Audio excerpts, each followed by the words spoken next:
President Trump has again criticised the Prime Minister, Sir Keir Starmer, for his response to the war with Iran. Speaking from the Oval Office in the last hour, Donald Trump said he had thought of the UK as the Rolls-Royce of allies, but he said that he had been disappointed by the lack of support. It came after Sir Keir Starmer insisted today that the UK would not be drawn into the wider war. Our political editor, Chris Mason, reports. A war now into its third week, with consequences both in the Middle East and domestically, and potentially long-lasting. And this is a new front line, the Strait of Hormuz. This bend in the sea between the Persian Gulf and the Gulf of Oman is a key artery for energy, and right now it's too dangerous for very much to be transported through it. The impact of this is already biting at home, particularly for those reliant on heating oil. And so the Prime Minister has set out, for the first time since the war began, targeted support to try to help. I'm announcing immediate support for vulnerable heating oil customers today, providing £53 million for those households that are most exposed. This will be delivered via local councils in England. In Scotland, Wales and Northern Ireland, it's being allocated directly to the devolved governments. But what about the war itself and the UK's involvement? While taking the necessary action to defend ourselves and our allies, we will not be drawn into the wider war. I want to see an end to this war as quickly as possible, because the longer it goes on, the more dangerous the situation becomes. What kind of bread is this? What is it called? The Conservative leader had bread in a basket at a bakery in Barnet in North London today, with the Prime Minister accusing her and Reform UK of changing their minds about how involved Britain ought to have been at the beginning of the conflict. And then there's the question of what to do now. Should we be sending British Navy ships to the Strait of Hormuz, as President Trump is calling for? Well, the Prime Minister will have far more detailed security briefings than I have access to, but I do think we need to start from first principles. Britain has protected freedom of navigation for centuries. However, I'm quite worried about the planning. No one wants war, but you should stand strong with your allies, and if they ask to use your bases, then you say yes. Well, he's right to tell Trump that he's not going to go at his orders. Trump started this illegal war that's caused the problem in the first place. But there is the national interest and the global interest to make sure that the oil flows. And yes, President Trump now wants further help in keeping the Strait of Hormuz open, but the UK is not committing to sending Royal Navy ships. Listen to this, the President publicly calling on Sir Keir Starmer to be more decisive. Prime Minister of UK, United Kingdom, yesterday told me, I'm meeting with my team to make a determination. I said, you don't need to meet it with the team. You're the Prime Minister. You can make your own. Why do you have to meet with your team to find out whether or not you're going to send some minesweepers to us or to send some boats? And having said it once this afternoon, he said it again this evening. The UK, which we sort of considered the Rolls-Royce of allies, right? When you say they were the oldest and they were going to be there, and I say it would be really helpful if you'd send over a couple of ships, and if you have some minesweepers, which they do, it'd be very helpful. And the Prime Minister is a nice man. I think he's a very nice guy. He says, well, I'd like to ask my team. So what is the UK willing to do? I asked that exact question of the Prime Minister this morning, before those remarks from the President we've just heard. You say the UK won't be drawn into the wider war, but you're willing to be part of what you described as a viable collective plan to keep the Straits of Hormuz open. What is the UK willing to do in specific terms? We've been discussing this with partners, including European partners, Gulf partners and the US. We need to look at the options. We've already got autonomous mine hunting systems in the region. And would he consider further support for families here facing eye-watering fuel bills? I'm not going to stand here and pretend to you that we all know what the situation will be in 3 or 6 months' time. We don't.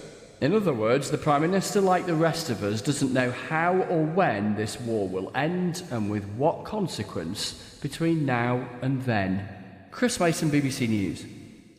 The Strait of Hormuz is one of the busiest shipping channels in the world. 20% of the world's oil supplies pass through the narrow and strategically important waterway.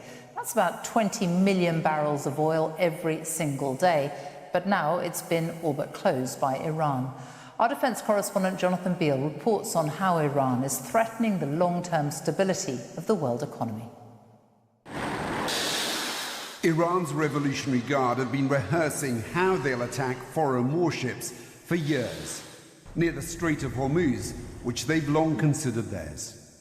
They've been preparing to block it, hidden underground columns of small attack and mine-laying vessels ready and waiting. And then this warning to international shipping. Every navigating from the Strait of Hormuz is banned from now on. The US has been targeting Iran's navy and its mine-laying vessels. President Trump today said much has been destroyed. But has it all? We're hammering their capacity to threaten commercial shipping in the Strait of Hormuz with more than 30 mine-laying ships destroyed. We hit, to the best of our knowledge, all of their mine-laying ships. Now they can put them on other types of ships, I guess, and drop them in. Iran's produced thousands of mines, detonated remotely by contact, sound or vibration. They include drifting mines floating near the surface, mines anchored to the seabed, others ready to detonate from the ocean floor, and limpet mines placed on a vessel, enough to deter most navies from helping. We have a live and active surface threat, whether that's fast attack craft or uncrewed surface vessels, and we have a live subsurface threat, whether that's mini submarines or mines. You put all those together, this is a very high-risk environment, and not too many of us have ships that are really capable of operating in that environment, even if we wanted to. Until recently, both the US and Britain had a fleet of small crude mine hunters stationed in Bahrain for this specific mission, but not anymore. They've been retired in favour of autonomous systems like this to detect and destroy mines, as yet not tested in battle. The Defence Secretary says some of these systems have now been sent to the region, but it still requires a crewed mothership to operate the surface and subsurface drones. President Trump's warned it'll be bad for NATO if it doesn't help keep the Strait of Hormuz open. But for now, few of America's allies seem willing to put their ships in harm's way. Jonathan Beale, BBC News. The Israeli military says it has begun a new wide-scale wave of strikes targeting infrastructure in Iran. This map shows US-Israeli strikes on the country since the start of the conflict. Today, a plume of smoke was seen rising from above an area in northern Tehran. More than 1,300 people have been killed since the start of the conflict, according to the Iranian Red Crescent. More than 3 million Iranians have been temporarily displaced, according to the UNHCR. Iran has continued to launch strikes around the Gulf, including at Saudi Arabia, which says it shot down 60 projectiles overnight. The United Arab Emirates has borne the brunt of the attacks so far. In Fujairah, a fire broke out, as you can see from this satellite image, after a drone strike on one of the largest oil storage facilities in the region. In Dubai, flights were temporarily suspended today after a fire broke out near the airport after a drone strike. It's the third such strike near Dubai Airport, the world's busiest for international passengers. In Abu Dhabi, the capital of the UAE, a rocket attack on a car killed a Palestinian national on the outskirts of the city, according to the city's media office.